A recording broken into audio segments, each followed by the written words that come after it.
siya? Ayaw ba? Hindi na siya. Baka na yan. Gano'n nagawa ka ng pranggay niya.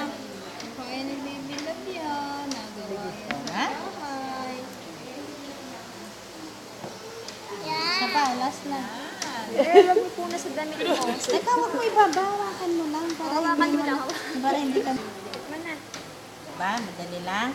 Okay. O, sulat natin pangalan mo. Para, ano, very good.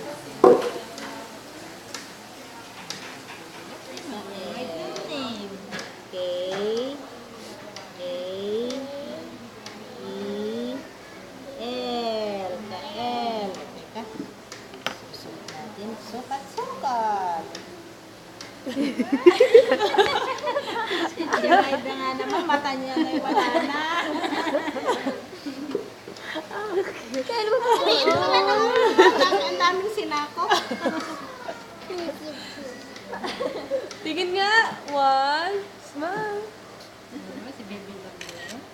Baby Love din. First project, Mikael. Punas ka.